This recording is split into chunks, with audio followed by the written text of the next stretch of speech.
anything about it. It matters to me. And they said, okay, go ahead, voice it.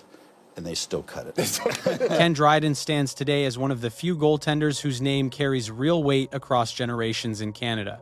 People still speak about him with the same tone they use when talking about national institutions. They remember the calm posture, the upright stance, the mask that barely moved, and the impossible saves that always seemed to arrive when Montreal needed them most. 6 Stanley Cups, a Conn Smythe, a Calder Trophy, a place in the Hall of Fame.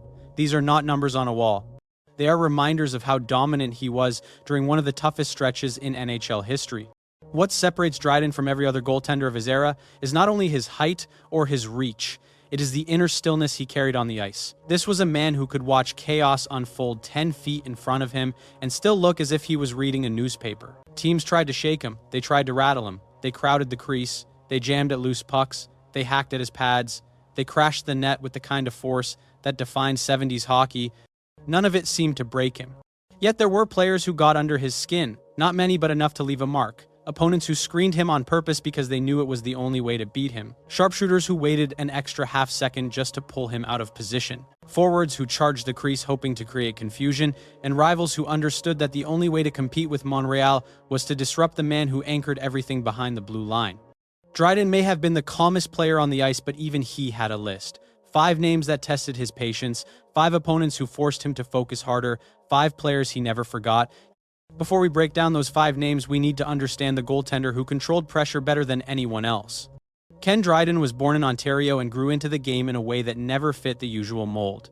He was tall before most players learned how to skate properly, and thoughtful in a way that made coaches pause. When Montreal drafted him, they knew they were getting a promising young goaltender. They did not know they were getting the backbone of a dynasty. Dryden arrived in the NHL with the timing of a storybook. He stepped into the Canadiens lineup late in the season, then carried them through an incredible playoff run that ended with a Stanley Cup and a Calder Trophy waiting the next year.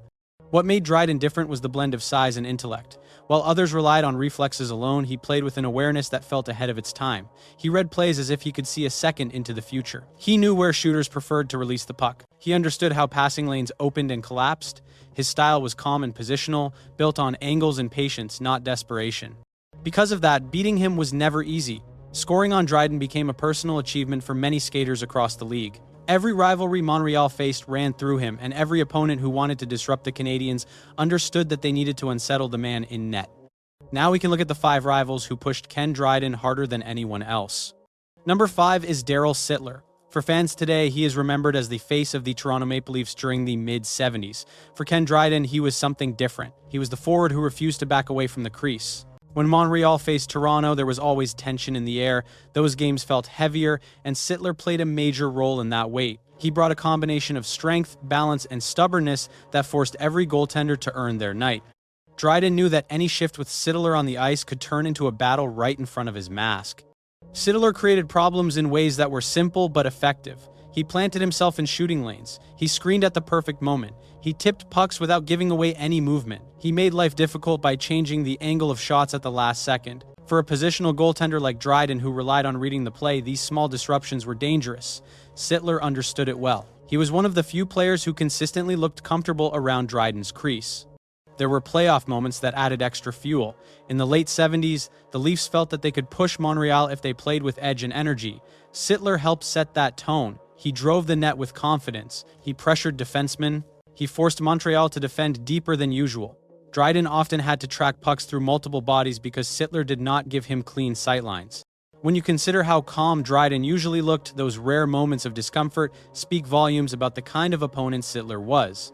What made Sittler memorable in Dryden's mind was not dirty play, it was commitment. He attacked every shift with purpose and treated every scoring chance like an opportunity to break Montreal's momentum. There were nights when he seemed to generate chaos out of nothing. A loose puck bounced his way, and suddenly Dryden had to react faster than expected. A shot came through traffic, and Dryden had only a split second to read it. These were the kinds of plays that stick with a goaltender.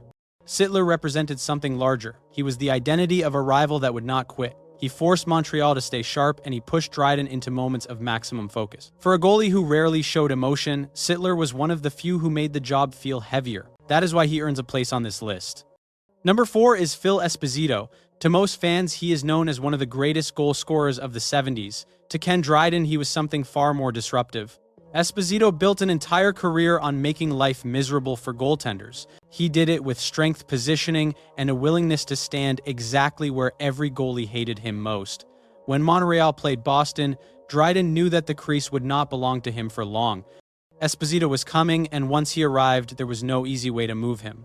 Esposito had a natural instinct for traffic. He understood how to take away a goaltender's eyes, and he did it better than anyone of his era.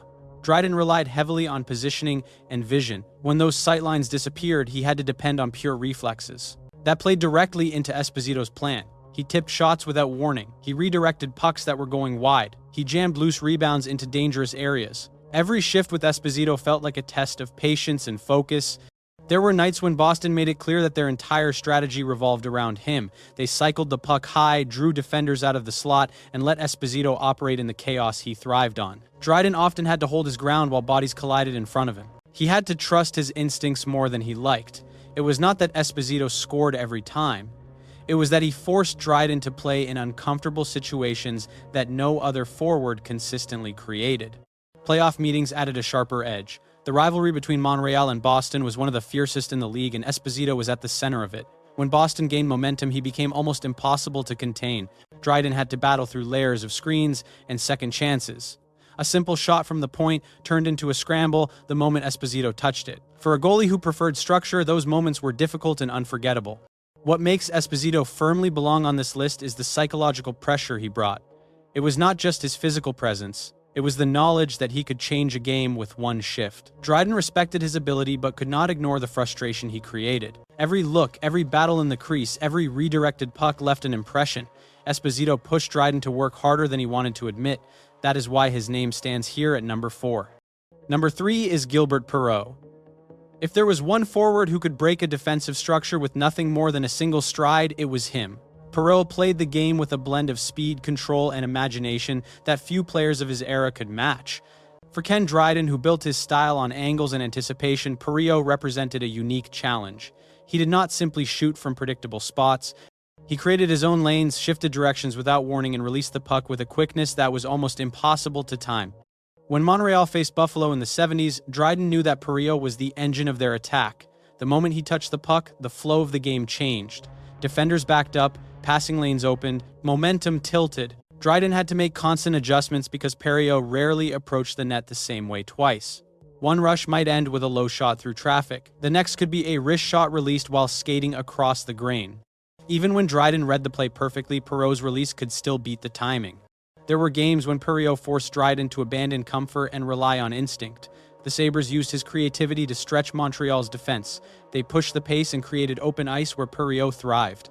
Dryden often found himself staying deeper in his crease than usual to avoid being pulled out of position by Perreault's movements. Even then, he had to react quickly because a shot could leave Perreault's stick with almost no windup. It was a style that removed the small advantage Dryden usually held over most shooters. What added tension to these matchups was the understanding that Perreault did not need many chances. One mistake could turn into a highlight, one hesitation could lead to a dangerous rush.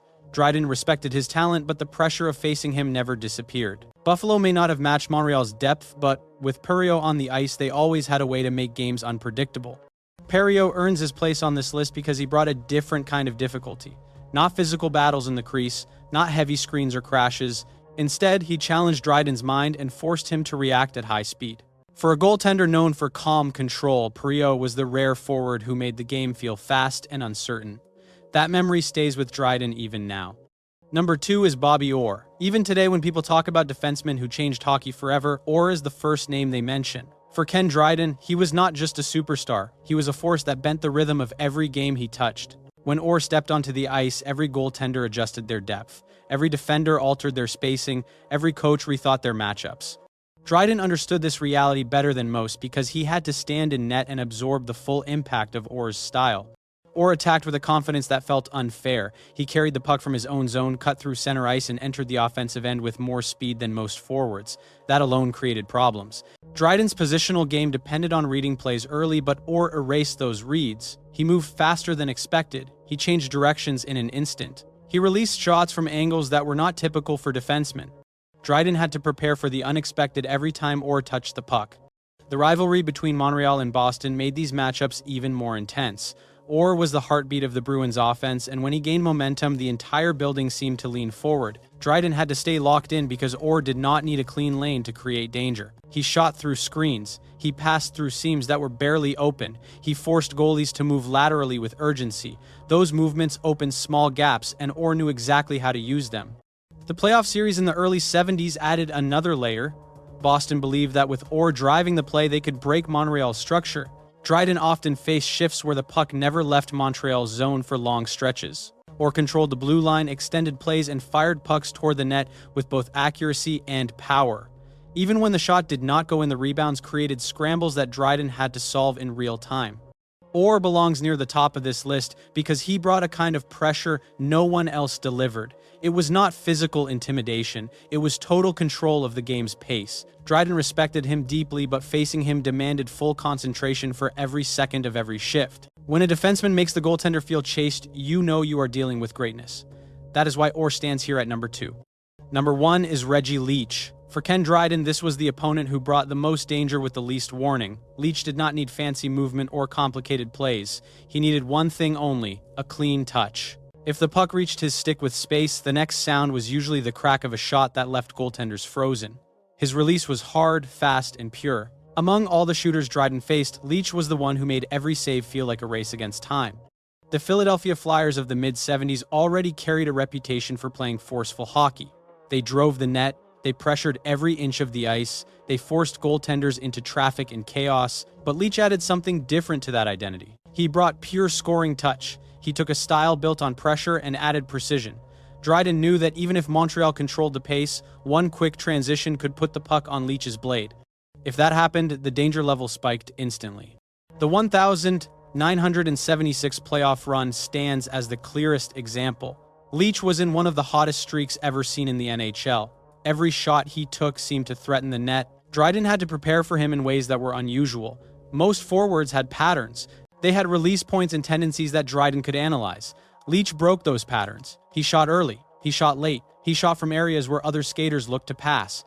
That unpredictability removed the small advantage Dryden normally held over elite goal scorers. Another challenge came from the speed of the shot. Leach did not telegraph his release. There was no long wind-up for Dryden to read. The puck simply exploded off the stick. Even when Dryden positioned himself perfectly, the shot sometimes beat him before he could react. For a goaltender who built his reputation on anticipation, facing a shooter who erased the window for anticipation was deeply uncomfortable. What also made Leach unforgettable was the sense of inevitability he brought.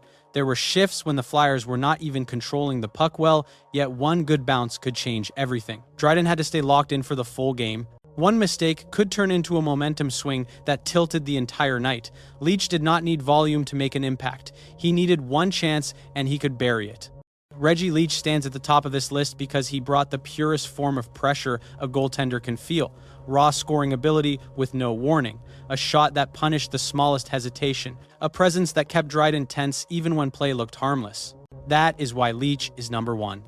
When you look at the 5 names that shaped Ken Dryden's hardest nights, a clear picture forms. Each opponent brought a different kind of test. Darryl Sittler pushed him through sheer persistence and crease battles. Phil Esposito disrupted his vision and forced him to rely on instinct rather than structure. Gilbert Perreault challenged his mind with speed and creativity that erased rhythm. Bobby Orr controlled the entire flow of the game and made every shift feel urgent. And Reggie Leach delivered the kind of shot that removed anticipation and demanded instant reaction. Together, they represent the full spectrum of what a great goaltender must survive. Traffic in the crease, screens that cloud the eyes, skill that opens angles where none existed, pace that drags defenders out of position, and pure finishing ability that punishes even the smallest hesitation. Dryden mastered these challenges because he understood that greatness comes from being tested by opponents who refuse to let you settle. These 5 rivals also reveal something important about the era he played in. The 70s were not soft. They were fast, physical, and unforgiving. Every night carried pressure. Every mistake could change a season. Dryden thrived in that world because he found calm inside the storm. But even the calmest goaltender remembers the players who pushed him to the edge. So the question now goes to you. Which of these 5 rivals do you believe was the toughest challenge for Ken Dryden, and who should we cover next on Ice Hockey Legends?